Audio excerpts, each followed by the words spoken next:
Ja, hallo und herzlich willkommen zum Lighthouse Worship Podcast, wo wir uns wünschen, dass du in einer persönlichen Reise mit Jesus ermutigt, bestärkt und wachsen kannst. Heute freue ich mich ganz besonders über einen Gast aus dem Süden von Deutschland, in unserem nordischen Podcast, Maike Danforth. Hallo und herzlich willkommen zum Lighthouse Worship Podcast.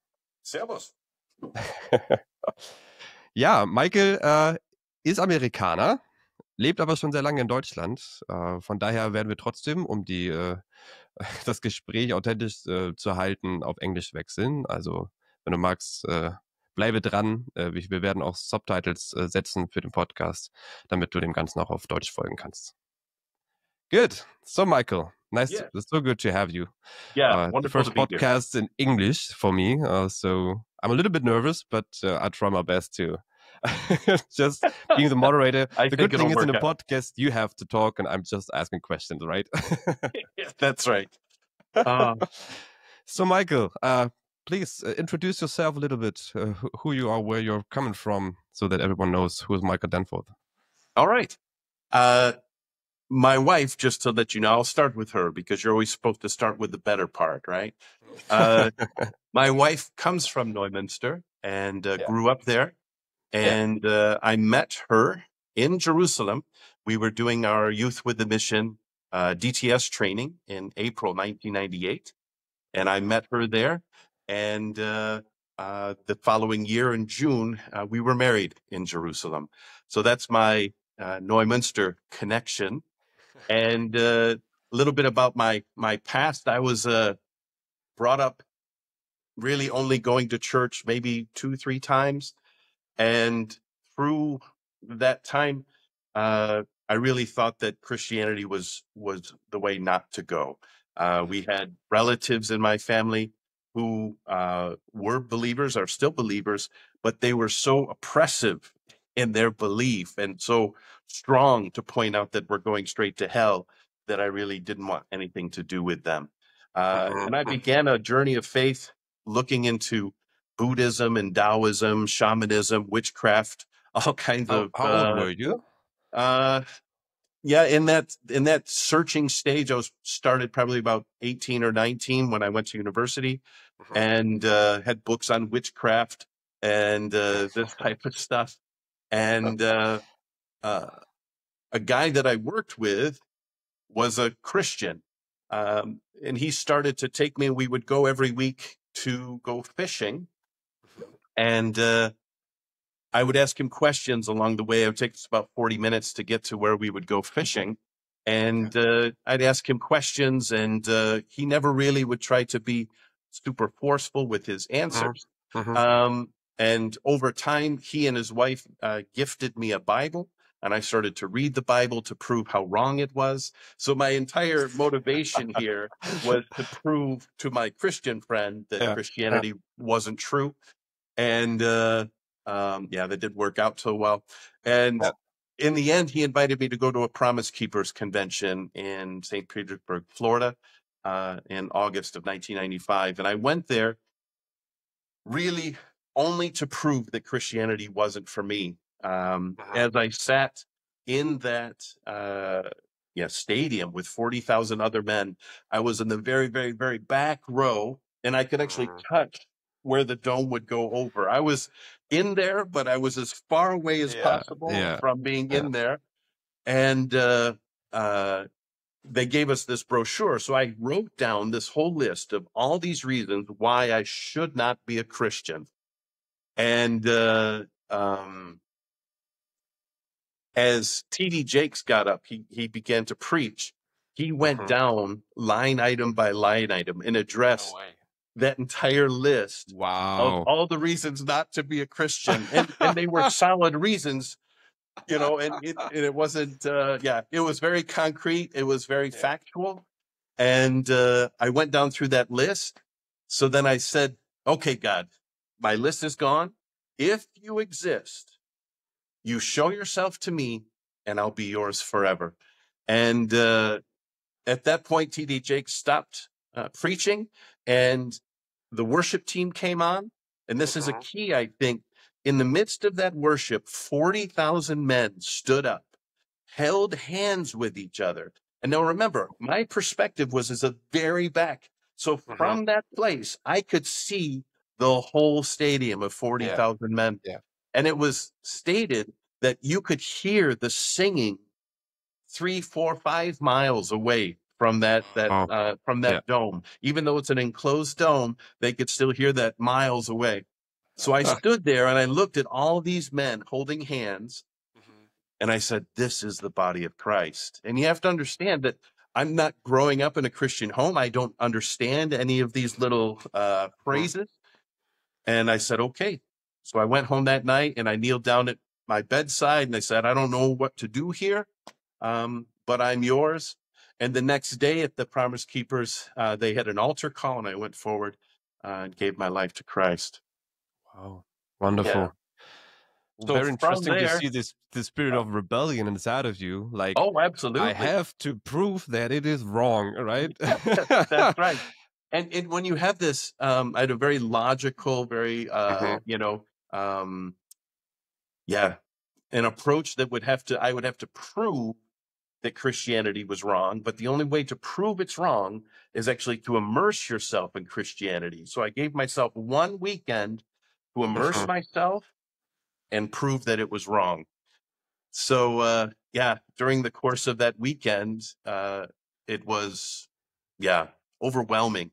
And the next day, I kind of rode a Jesus high uh, that was intoxicating. And I lived in Florida at the time. Every green leaf I would look at, every blade of grass, it all just sang Jesus to me. It was Mhm. a remarkable transformation over just the course Wow. of a few days. How would you describe your childhood in comparison? So it's like there's a turning point where you decide for Christ. How was the childhood before until that day? Well, I was 25 when that took place, so uh, I was out of my home at that point, and I really believe that my parents, they provided a loving home. I don't have traumas or anything like that from my past, and I'm very thankful for that. So it's just the fact that faith in our family was just a very disconnected thing. And I learned that on one side of my family, they had been involved in witchcraft, the occult, and stuff like this. I think that's where it piqued my interest. But even some years before I became a believer, I had a list of goals for my lifetime. And one of those goals is to write a book about faith. Yeah. And even though I had no faith at that time, that was just something that was very important to me. Mhm. Mhm. Yes. Wow. Incredible. Yeah. So I became a believer. And as I was, it was about 2 years later, and my friend Craig and Cindy, those are the guys that got me to go to Promise Keepers in the first place. We were all at that point living in Atlanta, Georgia, and we were going to church.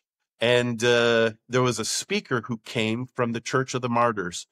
And we were up in this upper deck of the church. And after he was speaking, the worship team came on, and I felt the Lord say to me, at the time I was selling computer systems called the Mhm. AS400 for IBM. And I specifically heard the Lord say to me, "I've called you to bring my gospel into the world, not to sell AS400s." Uh, so that very next day, I made a list of everything I needed to do to get out of debt, to sell my car, all of these things so that I could go and bring his gospel to the world. And through a lot of prayer, and yeah, a lot of insights, I ended up to go then to Jerusalem, where I met Uta, my lovely wife. How old was you when you went to I Jerusalem? was, that would, yeah, I would have been 27 at that Yeah. point. Yeah. Yeah, in April What of 1998. what exactly brought you to Jerusalem? Was there any specific moment where you have heard it, or? Yes. Um, so my friends, again, Craig and Cindy, they knew people who were teachers in the Youth with a Mission system. And I thought it would be great to reach out to them. Their names are Jim and Judy Isom. And I reached out to them and I asked, "What places would you recommend for me to do a DTS?" And they wrote back. They said, "You could Yeah. go to Colombia, Budapest, Jerusalem are all very good bases." So I wrote to Budapest, but I didn't really ever get a response back. So I just felt, okay, that door is closed. Colombia, I just didn't want to go there, basically. But I put Too close. yeah. And then many years ago, so I was really involved in Promise Keepers at that point, and there was a big Promise Keepers rally in Washington D.C.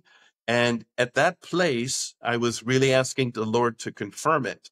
I asked the Lord, okay, where should I go for this DTS? And just to confirm, between Budapest or Jerusalem. And he said, I want you to go where my first love lives, to Jerusalem. I always felt that the Jews are God's people. They are really who he poured his love out onto.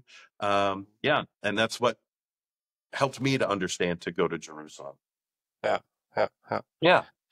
So And then, what was your time in Jerusalem about? What exactly do you have done there? What kind of ministry do you were part of? Was it like a scholarship as well? yeah, so we did our Schule, the discipleship training school, and we went on outreach to Turkey, and then we came back, and then I stayed on to do a School of Frontier Missions, and Uta stayed in Jerusalem to do to staff the next discipleship training school. Maybe you need a whole nother podcast to understand how all that romance and everything took place. That's quite a long story. But it's a wonderful story. I really love to tell it, but we'll be here for 20 minutes if I go into that. But suffice it to say that the Lord really brought us together. And we then got married and chose to stay then in Jerusalem. But my wife, Uta, always had a specific call to Egyptians. And I had a real passion for cities and developing strategies to reach people in those cities. So we had lived a total of about 3 years in Israel, doing many ministries, also hosting short-term teams, outreach teams, things like this. And we went then, our son was born, and then this intifada began in September of 2000. Just a few months after our son was born. And that was a really stressy time. You would look out the window and you could see tracer bullets flying past your window. And really from one day to the next, it was May 6, 2001. The Lord just said, go to Egypt. So we went to Egypt. We were there 10 years, really heavily involved in prayer. And my wife is a physical therapist, so she ministered through physical therapy. And then we were there for about 10 years. And then the Lord gave us a vision to go to Cyprus to work on a church plant in the north of Cyprus. So in 2010, we were there. 2017 saw then the planting of that church with two of the most amazing people in the world, Dan and Debbie Wickwire. They really carried the brunt of that. We were the ones who could kind of help open the door, but they're the ones who, really made it all possible. So we had this church plant in the north of Cyprus, and then the Lord spoke to my wife, and we were driving here. We used to come on vacation here in the Chiemgau region, and as we were driving one day, the Lord spoke to my wife, and she said, God said, I have made a place like this for you here. And he showed her a picture of a plowed field, and then he said, there's gold in that field. And I wanted to stay in Cyprus. Everything was going good. You don't leave when things are going great. You leave when things, go the other way. And everything was going very well. And I said, okay, God, if you want us to leave, I need you to sell our house, because at that point we had bought a house in Cyprus. And out of nowhere, I think 6 weeks later, some friends of ours came and they said, hey, what are you doing with your house? And we hadn't advertised. We hadn't told anyone. It was really between Uta and I. And they ended up to buy our house. So we moved. We decided to move to Germany. And we thought we were going to live in Thuringen.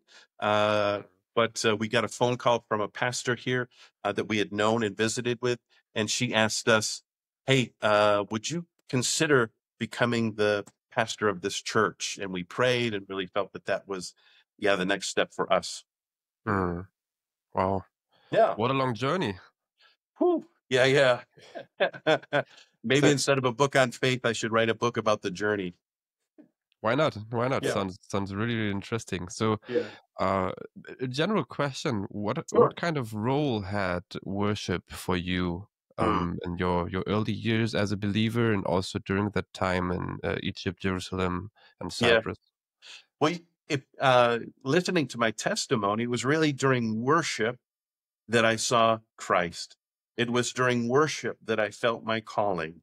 And it's always during these times of worship and specifically laying everything else aside that I have the moments of clearest clarity with the Lord. So I feel that without worship, that, the calling would have been missed. Without worship, I could have just logically gone through that list to say, okay, there is a God. But I think it was because it was taking place during those times of intimate worship that incredible breakthrough took place. Wow. So Yeah. very a major role during Absolutely. this I time. believe, if we don't enter into worship, we're really limiting our ability to hear from the Lord. Yeah. Yeah. Yeah. Well, we definitely will go into this a bit in a minute. I Sure. just wanted to hear a little bit about Chiemgau. What are you doing right now with your church there? How is your church going? What kind of ministry or what kind of church type would you describe your church? Our church, it's the name of the church is Chiemgau International Church. I came in 2021. It was actually right at this time 4 years ago to take the church over. All of the eldership stepped down. Those poor elders had been ministering as elders for 20 some years. They had signed up for a 4-year stint. So they basically said, listen, please take this church. And, so I did. At that point, because until now, meine Deutsch ist nicht so toll, that I'm preaching in German. I'm preaching in English, and my wife translated to German. And then we connected with a Russian-speaking church, and the pastor of that church really wanted to go into mission. So he has since gone to Mongolia to serve with his family in Mongolia. And the church came together with our church to make one church. So now when I preach, I'm preaching in English. It's translated to German, and then it's translated from German into Russian. So my messages have to be, how do you say that? Kurz and knackig. Yeah, that they're really following on point. And but it's really fantastic that we have this church with people from all over the world. I can Yeah. imagine. So it was right during COVID, right? Yeah, that was right at the end. It was March of 2021. So we were able to meet, but we had all of these distancing regulations and these type of things. It was difficult. And what was difficult is to take over a church after COVID, where people were really not used to assembling together. And it had been quite some time since they had functioned as a church community that, a lot had been lost. A lot of momentum had been lost during those years. Yeah. Very interesting. So thank you so much for these insights. What a journey, and I hope you will write a book one day. I can imagine there are much more details into these stories from each of the sides. So so good. Yeah. So, Michael, I would love to spend a little bit of time talking with you a little bit further about worship in particular. You've said that major breakthrough had happened during time of worship. How would you describe today the worship community in Germany? Do you have English worship, or what is it about? Is it really international in context of majority English, or do you mix also between Russian and German? No, it's actually, it's always Russian or German. And our worship team is 3 Russian women. And when they're not available, we'll run your music videos from YouTube. There's an incredible band out of Moscow that has amazing Russian worship. But what I love is a lot of their songs are subtitled in English below. So we can then, those who can read the English can then sing in English. So it's really going between the Russian and the German. I just feel as a church community to throw another language in there. If you're a German community and you throw in one English song, it's not bad. But when you're primarily, Russian and German speaking, and you throw in a third language just for a worship song, I feel that there's just a real disconnect there. And I really want to see people worship in their heart language. Certainly it's a joy for me when I can hear English worship and I can enter in and I can really understand like more of a depth of what the lyrics mean. And of course I can do that as well if it's an English song that's been translated into German. But I find, and that's one of the reasons as well, that we translate every service from English to German to Russian, because I feel a person needs to hear the preaching in their heart language to really absorb it. Now, I may be able to understand the German, but for me to really absorb it and to chew on it, it really helps if it's in English. Yeah.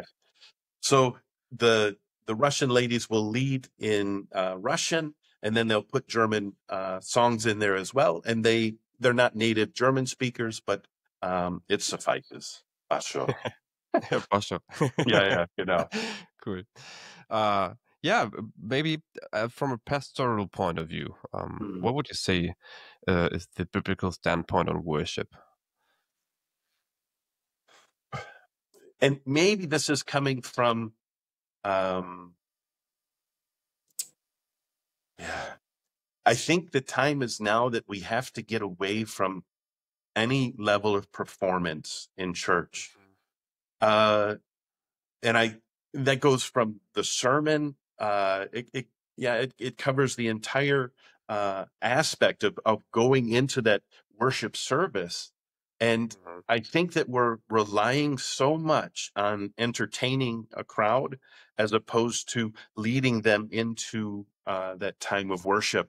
I had friends of mine from America. They said that they had gone to a Bethel worship service, and during the worship, they actually stopped everything and said, "Listen, we're not up here to entertain you. We're here to lead you into worship," because they really felt that the people who were there were just watching. They were just watching the worship. They weren't entering in, and I really found that incredible. And I think that's the biggest caution I could see here.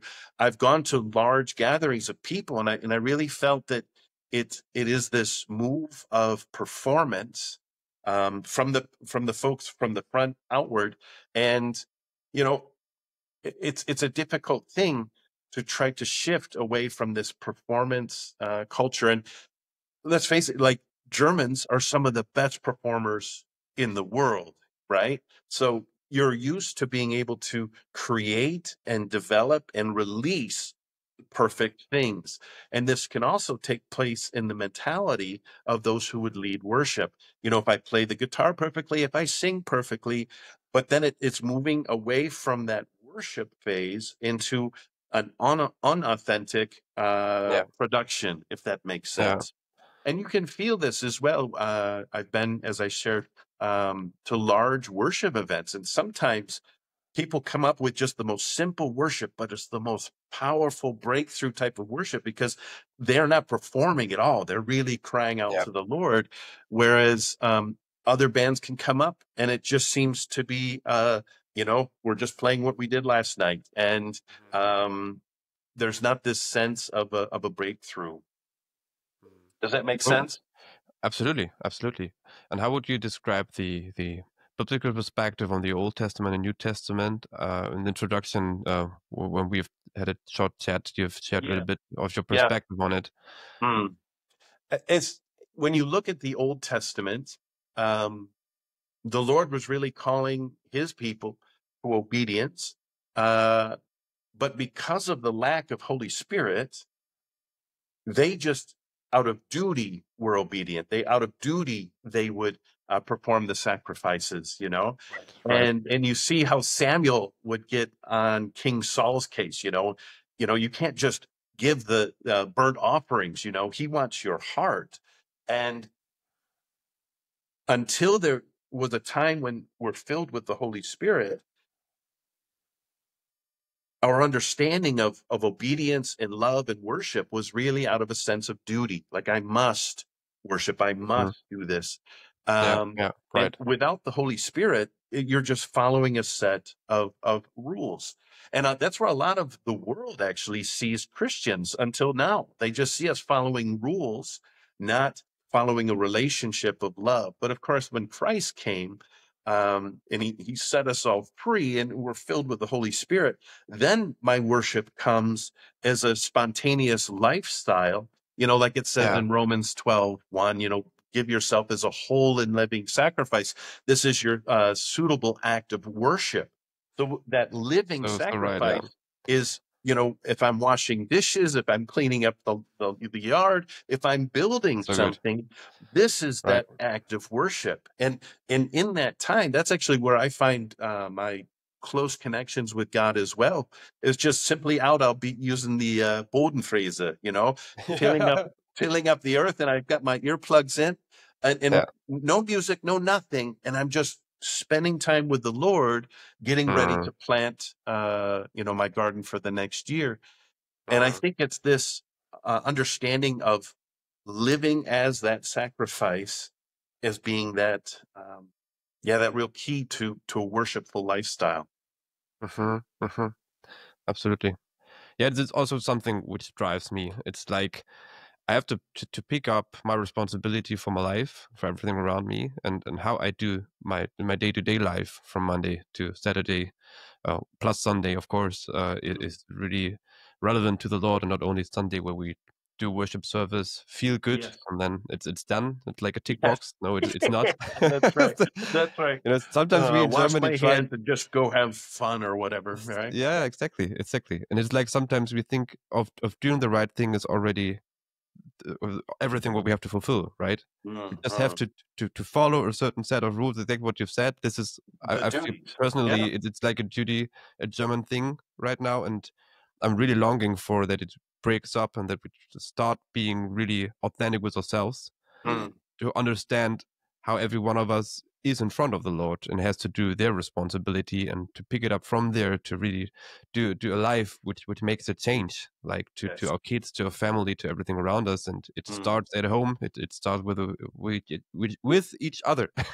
Amen. Amen. No, uh, absolutely. Absolutely. And I think it's interesting because I have people who struggle to follow the Lord or to hear the Lord's voice. Um, but they've really taken themselves out of Christian fellowship 6 days of the week. They'll come in on a Ooh. Sunday morning and they'll be with other believers for a few hours, but they'll be the first ones to pack up their stuff, the first ones to leave. They're running out the door. And one of the wonderful things of leading a church with a lot of Russians, they really have this concept to have coffee and tea and Yeah. cafe and kuchen. And so every week we have an opportunity, whoever wants to stay, that we sit together and we really fellowship. And that really reminds me of the Acts 2 church, that we come Yeah. together Yeah. and we enjoy one another. But if that's your one time a week, not only between you and the Lord in that time of worship, but the one time in the week to be in touch with other believers, I just think that that's just too little. How do you cultivate that in your church? I mean, it's like you have more or less only Sunday or another meeting where you can like jut into something into the people's heart and let them start chewing something. But how do you cultivate that? I have to say that my wife is the absolute best at this. um, and I am far from good at it. Yeah. So with the ladies in the church, she organizes, um, what do you call these, Kleidertausch, to exchange the Yeah. clothes. Yeah. So Yeah. she does one in the spring, and then she does another one in the autumn, that the women can come and they spend a whole day and they, have coffee and all this nice stuff. And in a few weeks, some other women from our church have kind of taken it on as well to go and do this, is it Kräuterwanderung? That they're looking Oh for yeah. Yeah. herbs and Yeah. stuff out in the fields, and then they take those back and then they cook them. Nice. Yeah. So with the women, they're much more involved at the church. And right now for the men, we're planning in October to have with two other churches to have a joint Männertreffen. But I have to say, this is actually one of the biggest difficulties. What's interesting is you find, because the people that we're ministering to, at least the Germans especially, they have really deep roots here, which means they have Yeah. really big families, Yeah. and they have no time. So they have community in a sense within their families. So it makes it difficult to develop a sense of community along the lines of our faith, to have extra meetings. So we have extra meeting with, weekly prayer meeting, and we have people coming every week to that. But that's, I believe, where we also need that next step, that next breakthrough as a community, to go deeper with one another. Yeah, to really bring it into the day-to-day life, where Yeah, we that's are in right. relationship with each other. Yeah. Yeah, Yeah. that's right. That's right. Mm. So we're looking Yeah. to develop, the whole Hauskreis, home churches, and these type of ideas Yeah. to bring us together more than just those few hours on a Sunday morning. So you've been already several times in Neumünster, of course, because Yes. of your wife and also some friendship with Ute and Olaf from Lighthouse. Yeah, that's right. I That's where would my like son to. was born as well, in 2000. So good. Yeah. In Neumünster, yeah? Yeah, genau.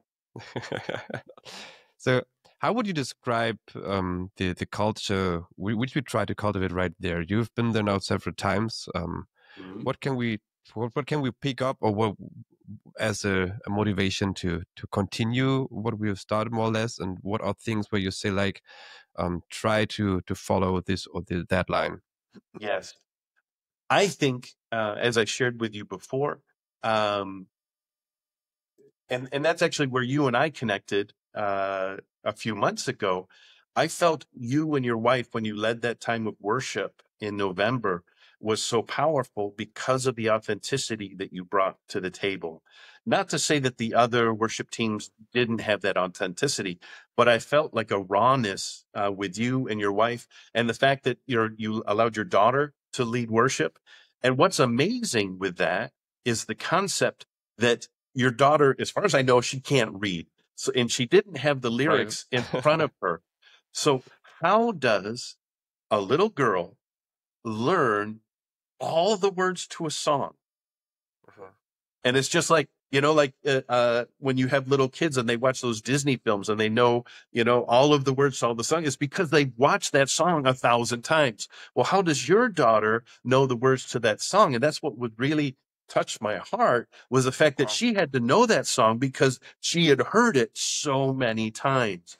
And that's that lifestyle of worship that I think that we're all being called into. And I think, for me, Lighthouse is like just an amazing, it's operating at such a high level because I find that level of authenticity there. I find that level of passion and pursuit. And of course, knowing Ute and Olaf personally, you can tell where that comes from because they have a passionate life for Jesus. And as long as the leadership is moving on that passionate level, I think that the whole organization would go there as well. But I think that that's also the biggest thing, is to not lose that authenticity in worship, to not lose the fact that that was no performance of you. A performer would not allow their daughter to come up and sing on stage. They'd be worried if she's going to sing off key, or they'd be worried if she's going to know all the words. But allowing yourself the ability to fail that's the most beautiful act of worship for me, is to say, we're going to give it our best. And I think that that's the one thing that always has to be focused on. Are you able to fail? If you have worked out every potential problem so there's no way to fail, then you really, I think, have to question, is this authentic? Yeah, right. So good. Yeah. Does that make sense? Absolutely. Absolutely. No, this is something we thinking of and just trying to cultivate. I'm always sharing in the leadership team as well. We want to open up a space where there's an open window for opportunity for everyone. Also for the guys doing the sound engineering, doing the lights, working on cameras, or just doing the welcoming team.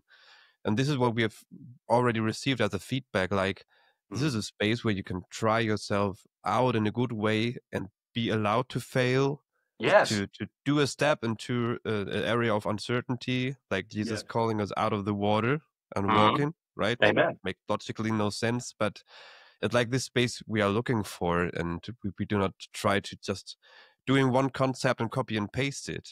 And what you've shared about my daughter is exactly what I personally feel very valuable. And this is ask yourself, what do you consume on a daily basis?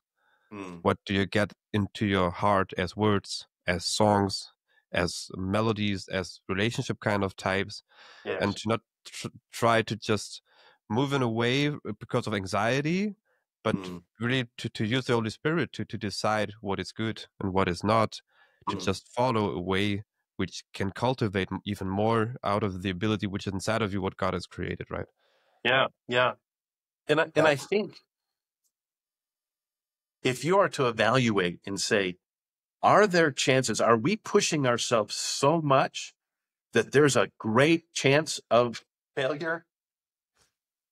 And if you can't answer that with a yes, if there's no chance of failure, then I think we have to really look, okay, I think we have to push this to the next level. And I think that's what innovators have always done.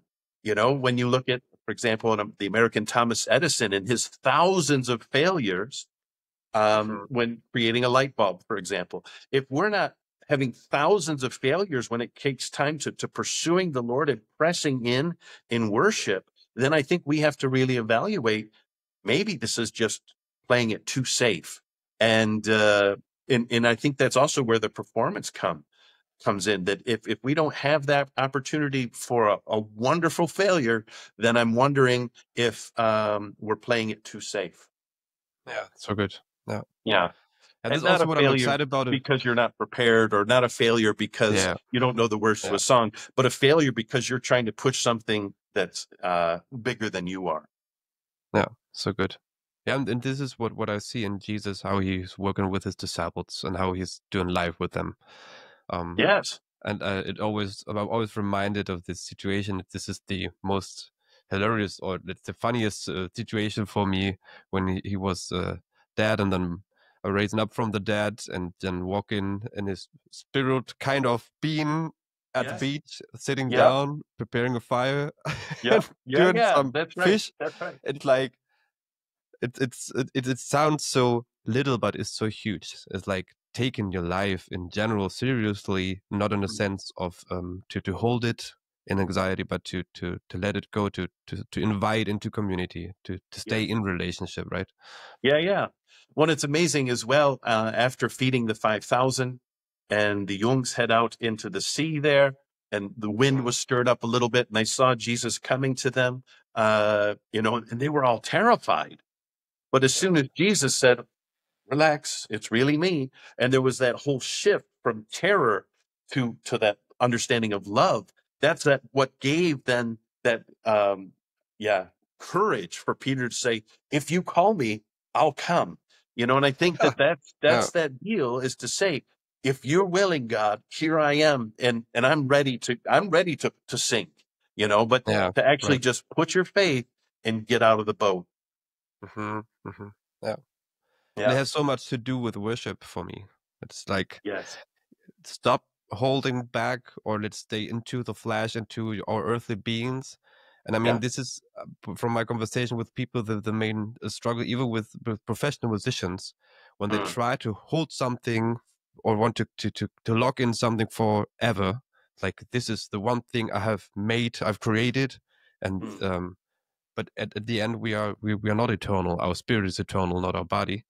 Yes. And it feels like when we get into this position where we let go our earthly manners and looking into the true deal about eternity, yes, it all shifts the perspective of life, right? yes, yes. It's interesting. I'm not sure if you're familiar. There's a film that came out that has some very non-Christian parts of it, but it's called Köln 75, and it's about the musician Keith Jarrett and how he came to play on a terrible piano that was broken, all of these things. And for me, he was just playing jazz. That was not an opportunity of worship.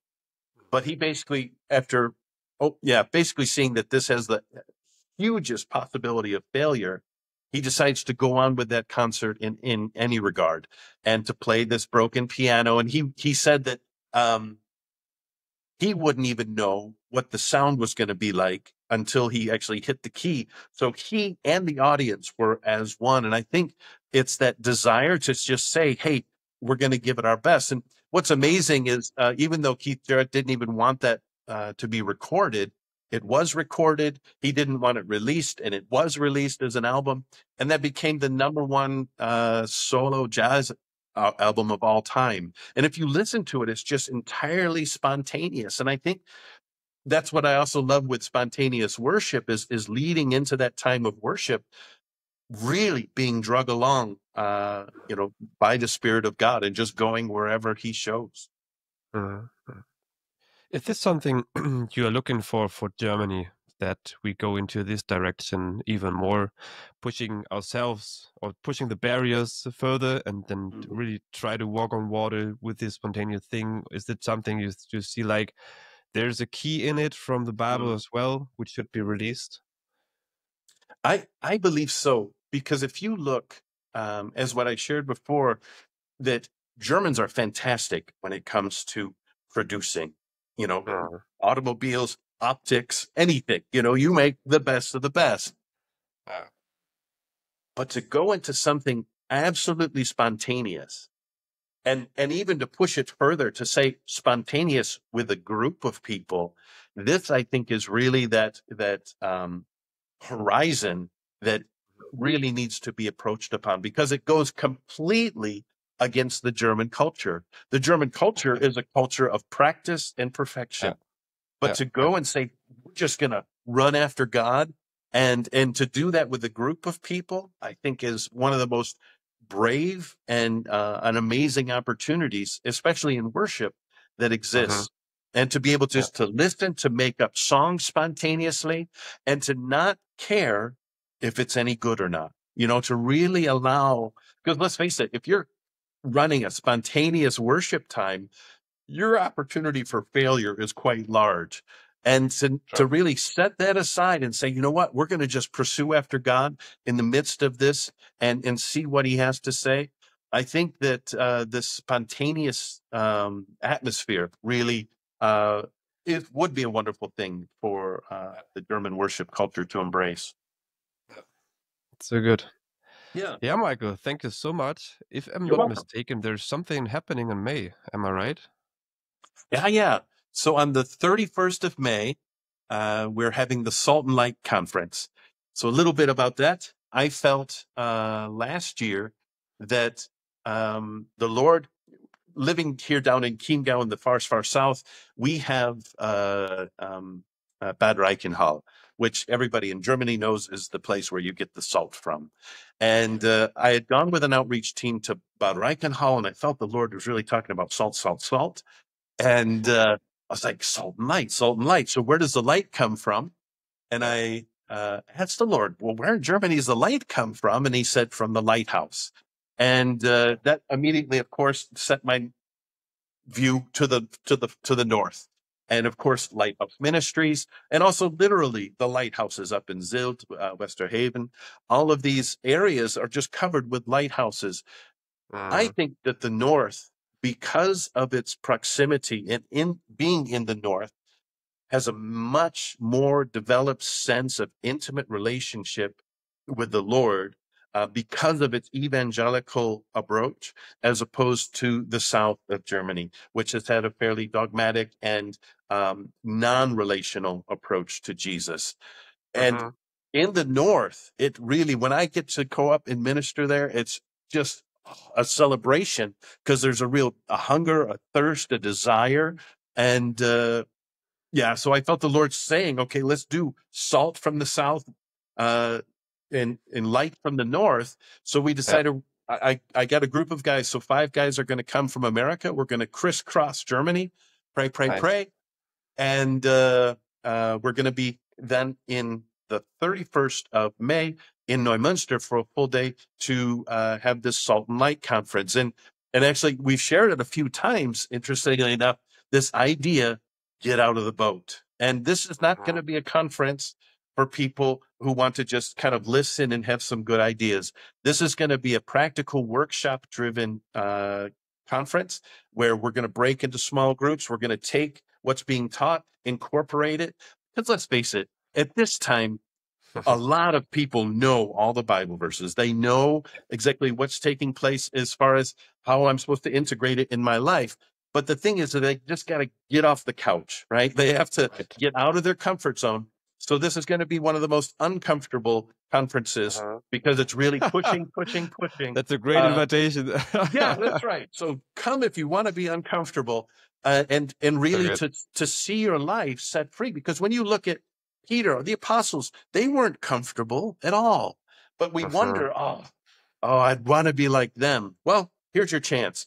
You're going to be uncomfortable, thrown out into the cold, and do it for the Lord. Yeah, and that's really the focus, is to overcome this comfort, this dependency on comfort, and overcoming the lies that we know about ourselves, and then equipping ourselves really to go and be salt and light within our families, within our communities, but also outside.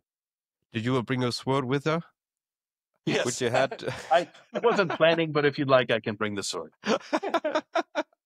So, Michael, thank you so much for this conversation, for this chat about life, about worship. So good to have you. I have already another topic I will connect with you about, but we should do another episode about the topic. It's about the turkey thingy. There was something popping up in my mind, so we will pick that up. So I look forward to it. Thank you so much. So, you're welcome. Have a lovely danke, day. dass ihr dabei wart beim Lighthouse Worship Podcast. Ich hoffe, ihr konntet folgen. Ich hoffe, die deutschen Subtitles werden funktionieren. In diesem Sinne, abonniert gerne den Kanal, lasst gerne ein Like da. Kommentiert, wenn ihr Fragen habt oder neue Themen, die euch interessieren. Wir werden den Podcast in dieser Form so weitermachen und ich hoffe, ihr bleibt dabei. In diesem Sinne, Gottes Segen und bis bald. Ciao, ciao. Ciao.